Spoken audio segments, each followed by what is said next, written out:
Hello to all the listeners. Today we are continuing chapter 11 of science, transportation in plants and animals.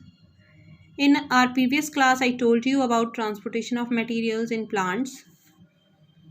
Let's take a review of our last class. Vascular system. Plants have a well-developed transport system called vascular system. It consists of pipe-like vessels known as xylem and phloem. Plants में एक well developed system होता है जिसे कि vascular system कहा जाता है। ये सिस्टम ट्रांसपोर्ट का काम करता है और इसमें कुछ पाइप लाइक वेसल्स होती हैं जिन्हें जाइलम और फ्लोएम कहा जाता है। The xylem transports water and minerals from roots to leaves and phloem transports glucose made in the leaves to other parts of plant. Xylem water और मिनरल्स का transport करते हैं रूट से लीव्स तक और फ्लोएम ग्लूकोज का transport करते हैं from leaves to other plant parts. Also roots of plant absorb water from the soil by process of osmosis. Osmosis की प्रोसेस से रूट्स सॉइल में से वाटर को अब्जॉर्ब करते हैं। Osmosis is the process of passage of water across a semi-permeable membrane from an area where they are more to an area where they are less. Means high concentration area से low concentration area की तरफ water molecules का movement होता है। This is osmosis. Now our next topic is transpiration. And we will discuss this topic today. You have learned that plants absorb water and mineral nutrients from the soil. The water taken up through the root system is much more than what is required by the plants for its various activities like photosynthesis and growth. Plants water और minerals का absorption करते हैं soil में से। Plants का root system इस काम को करता है। प्लांट्स की रूट्स वाटर अब्जॉर्ब करती हैं और उस वाटर को वो पूरी प्लांट की बॉडी में पहुंचाती हैं। प्लांट्स जितना रिक्वायर्ड अमाउंट है वाटर का उससे कहीं ज़्यादा वाटर अब्जॉर्ब करते हैं। जितना उनको ज़रूरत है फोटोसिंथेसिस के लिए या अपने ग्रोथ के लिए उससे कहीं ज़्यादा अमाउंट में ये वाटर अब्जॉर्ब करते हैं। And the excess water is given out by the plants in the vapour form to the atmosphere through their leaves. अब जो ये एक्सेस वाटर प्लांट की बॉडी में आ जाता है, जो प्लांट्स एक्स्ट्रा वाटर अब्जॉर्ब कर लेते हैं, वो इसे वाटर वेपर की फॉर्म में एटमॉस्फेयर को वापस दे देते हैं थ्रू देयर लीव्स। और ये इवेपोरेशन का जो प्रोसेस होता है, जो वेपर फॉर्म में वाटर कन्वर्ट होता है, ये लीव्स से होता है। The process by which plants loose water in form of vapour from there leaves is called transpiration. ये प्रोसेस जिससे प्लांट्स एक्स्ट्रा वाटर को वाटर वेपर की फॉर्म में लूज करते हैं from there leaves, this is called transpiration. इसको transpiration कहा जाता है।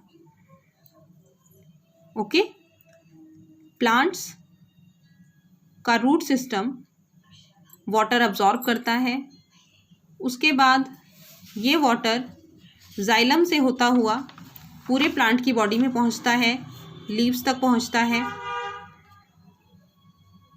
बट ये जो वाटर का एब्जॉर्प्शन रूट्स करती हैं ये रिक्वायर्ड अमाउंट से बहुत ज़्यादा होता है और प्लांट्स इसे इवेपोरेशन से, ट्रांसपिरेशन की प्रोसेस से इसे लूज़ करते हैं। एक्स्ट्रा वाटर को वो एटमॉस्फेयर में इवेपोरेट कर देते हैं and this process is called transpiration और इस प्रोसेस को ट्रांसपिरेशन कहा जाता है।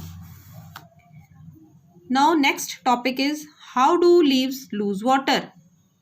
अब लीव्स वाटर कैसे लूज करती हैं। Leaves contain tiny pores called stomata. Leaves में छोटे छोटे पोर्स होते हैं जिन्हें स्टोमेटा कहा जाता है। ऑन देयर लोअर साइड, उनकी लोअर साइड पर मीन्स नीचे की तरफ। Through these stomata loss of water takes place by the process of transpiration. और इन्हीं स्टोमेटा से प्लांट्स में पानी का लॉस होता है ट्रांसपीरेशन की प्रोसेस से। If water gets escape through transpiration more quickly than it is absorbed by the root hair, in such situation plants lose water। अगर ऐसा हो कि प्लांट्स की रूट जितना पानी अब्जॉर्ब कर रही हैं उससे ज़्यादा जल्दी प्लांट ट्रांसपीरेशन की प्रोसेस से वाटर लूज करता रहे तो क्या होगा? As a result leaves, stem and flowers will get drop. Plants के लीव्स, स्टेम, फ्लावर्स सभी मुरझा जाएंगे। This is known as wilting. इसे विल्टिंग कहा जाता है। अगर प्लांट्स जितना वाटर अब्जॉर्ब कर रहे हैं उससे ज़्यादा लूज करने लगे या उनका रेट जितना अब्जॉर्प्शन का है उससे ज़्यादा इवेपोरेशन का हो जाए, ट्रांसपीरेशन का हो जाए, तो प्लांट मुरझा जाएंगे और इस प्रोसेस को हम विल्टिंग कहते हैं। The evaporation of water from leaves produces a suction pull which helps to pull water up to great heights in tall trees. This pulling up of water by transpiration can be compared to suction of water. It is similar to suction pull developed by your mouth that pulls the liquid up in case of drinking a cold drink with the help of straw. ये transpiration की process means जो evaporation हो रहा है water का leaves से, ये plant की बॉडी में एक सक्शन पुल जनरेट करता है जिसकी वजह से वाटर टॉल ट्रीज में इतनी ऊंचाई तक इजीली पहुंच जाता है। और ये जो पुलिंग है वाटर की, ये जो सक्शन फोर्स जनरेट हुई है ट्रांसपीरेशन की प्रोसेस से, आप इसको कंपेयर कर सकते हो एक स्ट्रॉ से। जब आप कोल्ड ड्रिंक सक करते हो उससे, आप एक कोल्ड ड्रिंक की बॉटल में अगर आप स्ट्रॉ डालते हो और उसे फिर सक करते हो तो आपके सक्शन की वजह से आप जब उसे सक कर रहे हो तो कोल्ड ड्रिंक स्ट्रॉ से होती हुई आपके माउथ तक पहुंचती है। इसी तरह से एक सक्शन पुल जनरेट होता है ट्रांसपीरेशन की प्रोसेस से, जो कि वाटर को इतने टॉल ट्रीज में ऊंचाई तक पहुंचाता है। Now significance of transpiration. Transpiration helps in transport of water and minerals from soil to the leaves. Transpiration का सबसे बड़ा सिग्निफिकेंस ये है कि ये वाटर और मिनरल्स को सॉइल से लीव्स तक पहुंचाता है। Second thing, it produces a cooling effect which protects the delicate cells from the hot sun.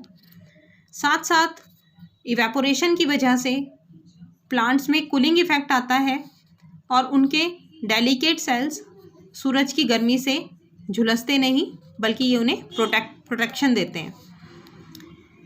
It also provides rigidity to the plant body, और ये प्लांट की बॉडी को रिजिड भी बनाता है, उसे रिजिडिटी प्रोवाइड करता है।